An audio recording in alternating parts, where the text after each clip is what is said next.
बताइए, वंदे भारत पर आपने पैसा खर्च किया, कुछ स्टेशन के मॉडर्नाइजेशन की बात कर ली, लेकिन सेफ्टी और सिक्योरिटी पर आपने ध्यान नहीं दिया। शिवम ये आरोप लगा रही है जूही जी, आप ये कैसे तय करेंगे? मेरे पास जवाब नहीं है, बोलने तो दीजिए। एक तो बड़ी परेशानी ये हो गई है कि टीएमसी के चाहे वो नेता हो चाहे वो प्रवक्ता हो, ये टोलाबाजी और कटमनी का पैसा ले लेके मुझे लगता है इन्होंने ट्रेनों में जाना ही छोड़ दिया, ये चॉपर ही बुक कर रहे हैं सीधा। अरे आप मुद्दे पे बात कीजिए, बीच में बोलना नहीं है।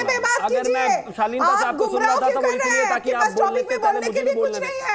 दीपक जी, अब आपको इनको भी रोकना पड़ेगा ना, अगर आपने मुझे रोका तो आप इनको भी रोक दीजिए। मैं भी अपनी बात रखना चाहता हूँ तो मुझे भी अपनी बात रख लेने दीजिए। मैडम ये चॉपर की बात नहीं हो रही है। आप हो सकता है हवाई जहाज के बारे में, चार्टर के बारे में ज्यादा मुझसे ज्ञान रखती हो, ट्रेन के बारे में ज्ञान नहीं रखती आप। ट्रेन के बारे में ज्ञान नहीं रखती आप। आपको ट्रेन के बारे में तो मुझसे ही सुनना पड़ेगा। पूरा देश के दीपक जी, आप मुझे प्लीज बोलने का मौका दीजिए। मैं आप चाहते हैं कि मैं ना लड़ूं तो फिर मैं भी अपनी तरफ से बोलूं। उन्होंने आपको रोका, मैंने उनको रोक दिया, आप भी रुक जाइए प्लीज। ये सैनिटेशन की बात कर रहे हैं, कह रहे हैं वो 20 साल पहले वो टेक्नोलॉजी नहीं थी, आज वो टेक्नोलॉजी। अरे 20 साल थोड़ी ना हुए हैं भाई। 2009 से 2011 तक इस देश में ममता बनर्जी थी। ठीक है, छोड़ दीजिए। अपने कोई 5 काम बताइए ना रेलवे में आपने क्या किया अलावा भ्रष्टाचार के। कोई 5 स्टेशन बता दीजिए, आप बता दीजिए आपने। फिर बीच में दीपक जी मैं तो ऐसे नहीं बोल रहा था, ये तो गलत बात हुई ना। अच्छा जूही जी प्लीज सारे मेट्रो हुआ, देखिए कमाल है। Thank you. अब प्लीज मुझे सुन लीजिए मैडम, जाहिर है आपके पास अपने काम बताने के लिए कुछ नहीं है। कह रहे हैं कि वो ट्रेनों में सैनिटेशन नहीं है। मैडम आप आइए ना, दिल्ली नोएडा आइए, मैं बंगाल आ जाता हूं, मैं आपको ट्रेन में लेकर चलूंगा, आप देखेंगे क्या चेंज हुआ है। वजह है ना आप चार्टर से चलने वाले लोग हैं, आपको ट्रेन का पता ही नहीं है। अगर 18 वंदे भारत चली हैं तो अश्विनी जी उसमें अपने आप अकेले नहीं जाते हैं परिवार समेत, या फिर प्रधानमंत्री उसमें अकेले नहीं जाते, वो इस देश को डेडिकेटेड है। अगर 1275 जो रेलवे स्टेशन हैं उनको रीबिल्ड करके बेहतर किया गया है तो उसमें सिर्फ भारतीय जनता पार्टी या फिर इस देश के जो रेल मंत्री हैं उनके बच्चे और परिवार नहीं जाते हैं, पूरा देश जाता है। ये कह रहे हैं कि सैनिटेशन का क्या हाल है। कभी उतरिए हवाई जहाज के हवाई अड्डे से बाहर जाइए, रेलवे स्टेशन जाइए, आपको समझ आएगा क्या काम हुआ है। आप आज जब मैं डेटा फिर बीच में शुरू 30 सेकंड तो रुकिए मैडम, ऐसे कैसे चलेगा बताइए, ऐसे कैसे चलेगा अगर नहीं सुनेंगे आप? नहीं ऐसे कैसे चलेगा? डेटा पे बात कर रहे हैं ना, वो कहते हैं सिक्योरिटी ने क्या किया। ठीक है प्लीज, दिस इज ये कहते हैं। जूही जी सुन लीजिए, शो कंक्लूड करिए क्योंकि मुझे अतीकुर रहमान साहब के पास जाना है और एक के बाद पहले 4 किलोमीटर पर डे जो है नवीनीकरण होता था पटरियों का, और आज 12 हो रहा है। तो ऐसा तो है नहीं कि रेल मंत्री अपने घर के चारों तरफ ही पटरियां बिछा रहे हैं, वो सिक्योरिटी के लिए ही है ना। जब मैं इनको डेटा देता हूं कहते हैं तो डेटा देना शुरू कर देते हैं। अरे सिक्योर आपके समय में था या फिर यूपीए के समय में था या एनडीए के समय में है, ये तो डेटा से ही पता चलेगा ना। आप बताइए अपने कोई 5 काम अगर आप बता पाए तो। मतलब कमाल की बात है, रेलवे के नाम पे लोगों को प्लॉट दे दे के आपने घोटाले तक कर लिए, और जब आपकी पोल खुलने की बात आती है तो कहते हैं कि डेटा बता रहे हैं। डेटा ही बताया जाएगा। ठीक है, मैं कहता हूं जो भी गलती हुई है उसका निवारण होगा, सजा दी जाएगी। यहां से अतीकुर रहमान साहब के पास चलता बुरा हाल था। क्या सर मुसलमानों का डरा कर ही वोट लिया जा सकता है? गोधरा याद दिला दिया ममता बनर्जी ने। दीपक जी बड़ी ओछी हरकत है ये। नहीं, मैं आपसे नहीं, अतीकुर साहब से पूछ रहा हूं।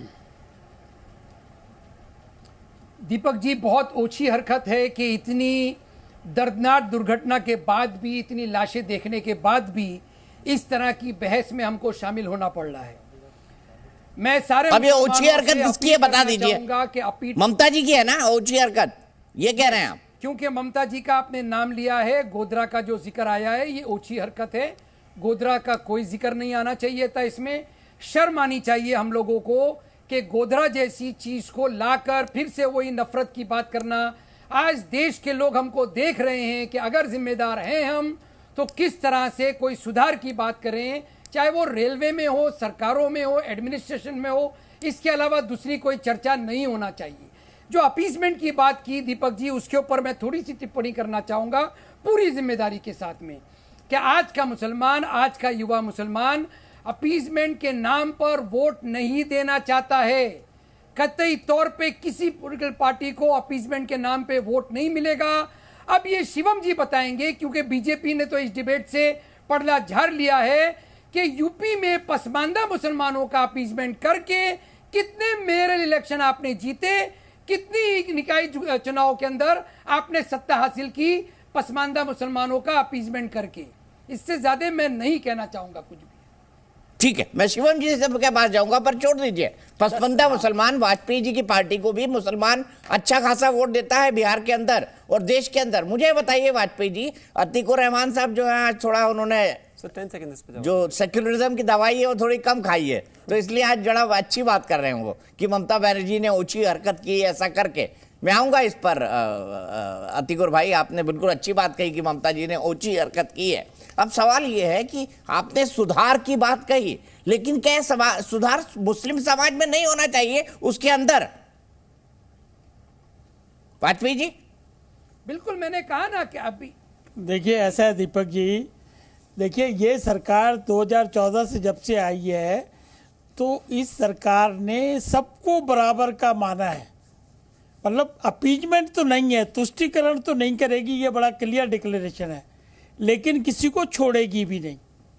और उसका बड़ा ज्वलंत उदाहरण है 80 करोड़ भोजन जो दिया जा रहा है, वो चाहे मुस्लिम है, चाहे पसमिंदा है, चाहे ऊपर वाला सैयद है, चाहे कोई है, गरीब आदमी को दिया जा रहा है।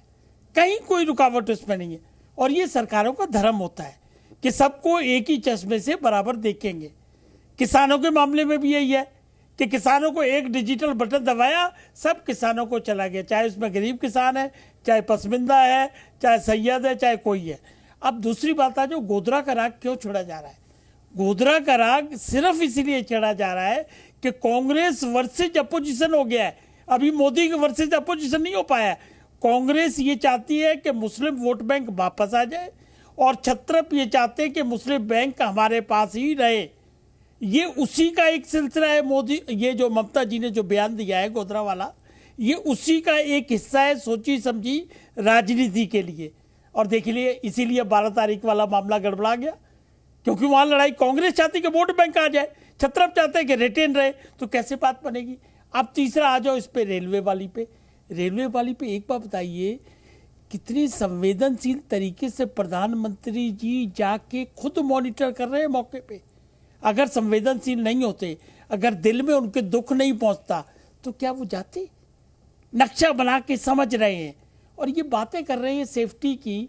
एक बात बताइए, 2012 में एक कमेटी की रिपोर्ट आई, हाई लेवल कमेटी की, 160 पन्नों की, और उसका लब्बो लबाब ये था कि 1 लाख करोड़ रुपया अलग से सेफ्टी के लिए रखा जाएगा और 20,000 करोड़ रुपए साल का खर्च किया जाएगा। इस गवर्नमेंट ने आते सबसे पहला काम वही किया, रेलवे के लिए रेलवे सुरक्षा कोष बजट के अलावा वो पैसा निकाल दिया और वो लागू करते गए। और उसी का नतीजा है कि सब जगह डेवलपमेंट हो गया। देखिए, हाथ से ह्यूमन एरर से हुआ है, कैसे हुआ है, ये पूरी रिपोर्ट जब आएगी तो उसमें होगी। और उससे आगे चले गए कि सीबीआई को भी इंक्वायरी ट्रांसफर कर दी, केस रजिस्टर्ड हो गया सीबीआई के पास। मतलब कैसे आप इस गवर्नमेंट को या इस सरकार को आप किसी तरीके से भी कटघरे में लाएंगे।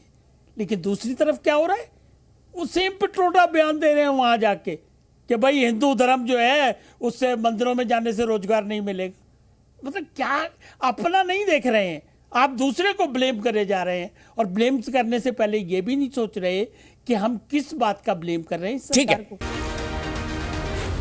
जी न्यूज़।